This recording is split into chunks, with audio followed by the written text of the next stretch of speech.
This is the core summary of ChoWorld.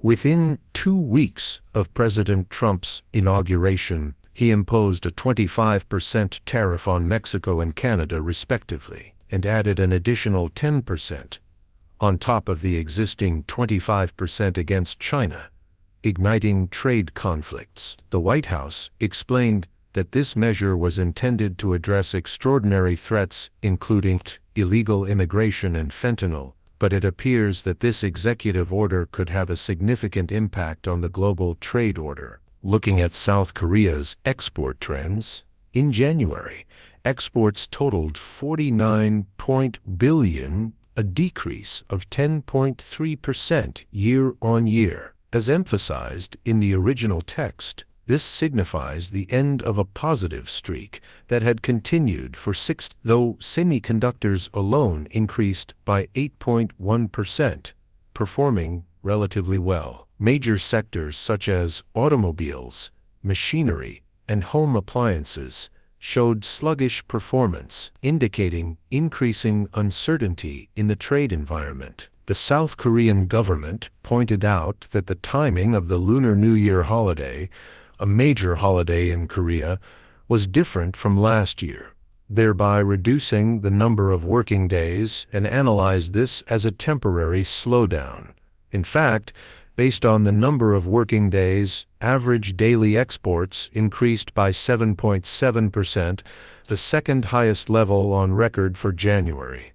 However, with the risk of U.S.-initiated tariffs becoming a reality, there are concerns that one cannot be fully reassured by this temporary interpretation alone. President Trump reaffirmed that, starting February 1st, he would impose an additional 25% tariff on Canada and Mexico, and an additional 10%. According to the White House announcement, the policy is to ease tariffs only if solutions are proposed for the trade deficit and drug issues, which could place a burden on countries that have maintained close trade ties with the U.S. It is also speculated that South Korea may not be an exception. The case of Colombia clearly illustrates that this policy impacts not only trade, but also diplomacy and security overall. When Colombia refused to deport illegal immigrants using military aircraft, President Trump immediately enforced an emergency 25% tariff, and a week later ordered it raised to an astonishing 50%. Furthermore, there were strong measures such as entry bans, visa cancellations, and financial sanctions against Colombian government officials and their supporters. Initially, Colombia resisted by declaring a retaliatory tariff 25%, but ultimately accepted the U.S.'s conditions.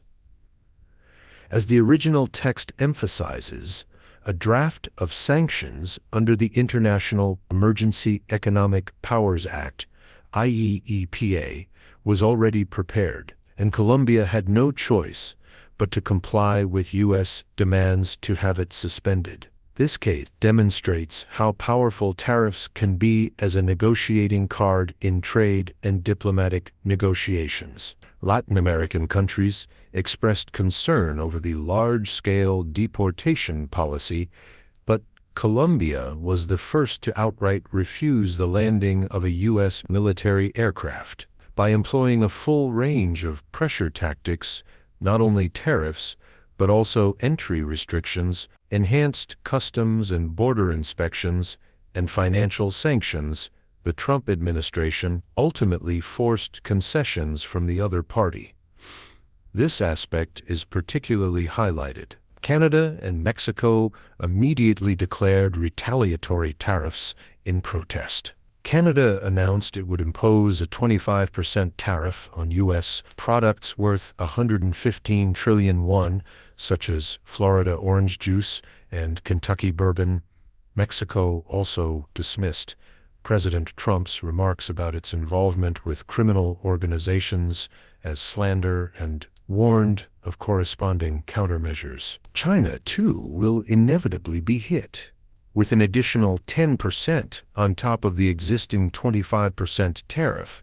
The burden effectively approaches 35%. The United States has made it clear that tariffs will be difficult to reduce until concrete solutions are presented to address the trade deficit and the fentanyl issue.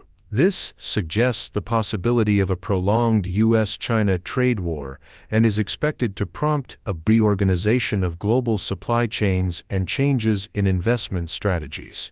Overall, it appears that governments worldwide, including the South Korean government, are preparing emergency measures across the board in trade. There are also calls for risk management in all sectors, including finance and logistics, indicating that focusing solely on short-term factors, such as changes in working days, may be too simplistic. Analysts suggest that this situation, intertwined with trade deficits and various national interests, is further increasing volatility in the global economy.